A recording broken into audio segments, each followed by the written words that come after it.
Assalamualaikum warahmatullahi wabarakatuh. Nabi Yunus merupakan salah satu nabi yang diutus oleh Allah Subhanahu wa taala untuk mengajak penduduk Ninawa agar beriman. Ninawa merupakan daerah Mosul, Irak, yang pada masa itu penduduknya berpaling dari jalan Allah dan masih menyembah berhala.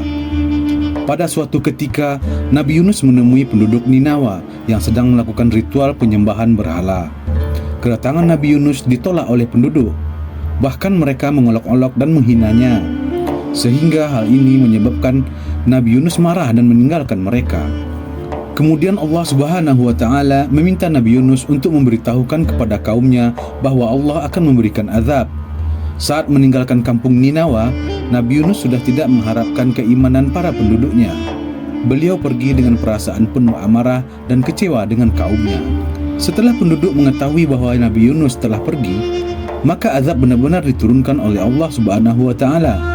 Para penduduk sadar bahwa azab ini datangnya dari Allah. Maka sejak itu mereka memutuskan untuk bertobat kepada Allah. Ketika azab datang, Allah melihat adanya kejujuran tobat yang dilakukan oleh kaum wanita, laki-laki, dan anak-anak yang berdoa menyebut nama Allah. Mereka berdoa kepada Allah karena takut akan azab yang telah menimpanya, sehingga Allah menghentikan azab tersebut, sebagaimana yang termaktub dalam salah satu surah Al-Quran berikut ini. Dan mengapa tidak ada penduduk suatu kota yang beriman, lalu imannya itu bermanfaat kepadanya selain kaum Yunus? Ketika mereka kaum Yunus itu beriman, kami hilangkan dari mereka azab yang menghinakan dalam kehidupan dunia, dan kami beri kesenangan kepada mereka sampai kepada waktu yang tertentu. Quran Surat Yunus ayat 98. Kisah Nabi Yunus meninggalkan Ninawa. Melihat peristiwa azab yang menimpa penduduk Ninawa, Nabi Yunus tetap meninggalkan kampung tersebut, padahal Allah belum mengizinkan beliau untuk pergi meninggalkan para kaumnya. Namun, Nabi Yunus sudah terlanjur marah kepada kaumnya. Setelah itu Nabi Yunus pergi ke tepi laut dan menaiki sebuah kapal. Tiba-tiba kapal yang dinaiki beliau oleng terombang-ambing karena dahsyatnya ombak. Untuk mengatasi kapal yang oleng ini, para penumpang memutuskan untuk mengurangi barang-barang bawaan dan melemparkannya ke laut. Barang-barang yang dilemparkan ke laut tak cukup untuk menampung beban, sehingga para penumpang membuat kesepakatan agar jumlah orang yang menumpang juga dikurangi, dan salah satu harus melemparkan dirinya ke laut. Kemudian para penumpang kapal memutuskan untuk membuat undian. Hal ini disepakati bahwa siapa saja yang keluar namanya, maka harus bersedia melemparkan diri ke laut. Setelah dilakukan undian, maka nama Nabi Yunus yang keluar. Para penumpang tak enak hati apabila harus melihat Nabi Yunus yang harus melemparkan diri ke laut. Akhirnya mereka mengundi lagi, akan tetapi nama Nabi Yunus keluar lagi hingga 3 kali berturut-turut.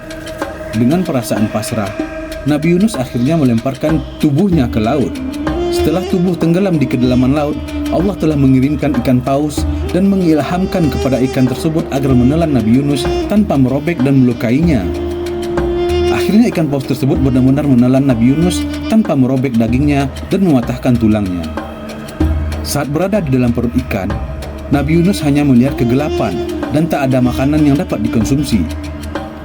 Nabi Yunus akhirnya menyadari bahwa hal ini merupakan buah dari tidak sabar dalam menghadapi kaumnya, sehingga beliau berdoa dan memohon ampun kepada Allah Subhanahu wa taala. Hal ini sebagaimana yang tertuang dalam salah satu surah Al-Quran berikut. Dan ingatlah kisah Zunnun, Yunus, ketika ia pergi dalam keadaan marah, lalu ia menyangka bahwa kami tidak akan mempersempitkannya atau menyulitkannya.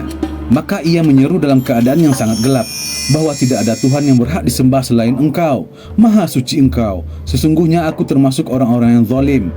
Maka kami memperkenankan doanya dan menyelamatkannya dari kedukaan. Dengan demikian kami selamatkan orang-orang yang beriman.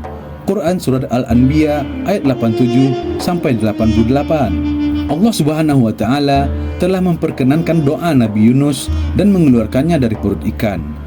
Nabi Yunus dilemparkan di pinggir laut yang tandus dalam keadaan sakit.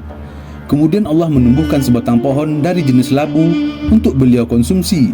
Sebagaimana dalam salah satu surah Al-Quran, Allah berfirman, "Kemudian kami lemparkan dia ke daerah yang tandus, sedang ia dalam keadaan sakit. Dan kami tumbuhkan untuk dia sebatang pohon dari jenis labu." Quran Surat Asy-Syafa'at ayat 145 sampai 146. Setelah itu Nabi Yunus diperintahkan oleh Allah Subhanahu wa taala untuk kembali menemui kaumnya. Hal ini dilakukan untuk memberitahu bahwa Allah Subhanahu wa taala telah menerima taubat para penduduk. Di samping itu, Allah juga akan memberikan mereka kenikmatan hidup hingga waktu tertentu.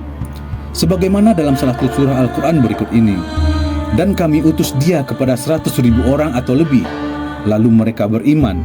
Karena itu kami anugerahkan kenikmatan hidup kepada mereka hingga waktu yang tertentu.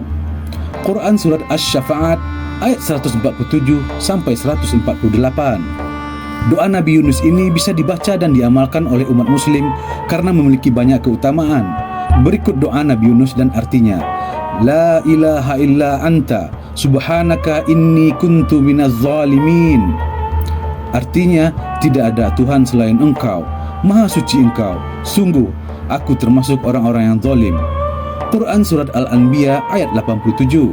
Sepanjang hidupnya, Nabi Yunus adalah seorang hamba yang senantiasa mengingat Allah Subhanahu wa taala, bertasbih dan selalu mengharap ampunan Allah. Hal ini sebagaimana yang disebutkan dalam Al-Quran Surat As-Safa'at ayat 143 sampai 144. Maka kalau sekiranya dia Yunus tidak termasuk orang-orang yang banyak mengingat Allah, niscaya ia akan tetap tinggal di perut ikan itu sampai hari berbangkit. Saat menyadari kesalahannya, Nabi Yunus terus berdoa memohon ampun dan mengucapkan kalimat tauhid, lalu bertasbih sebagai wujud pengakuan atas dosa yang diperbuat dan sebagai pengakuan atas kesempurnaan Allah dari segala kekurangan dan kelemahan. Kisah Nabi Yunus juga mengungkapkan pembelajaran yang tidak terkira bagi pendakwah, yaitu pelajaran untuk bersabar dan berdakwah dan percaya bahwa bersama kesulitan selalu ada kemudahan. Sekian, wallahu a'lam.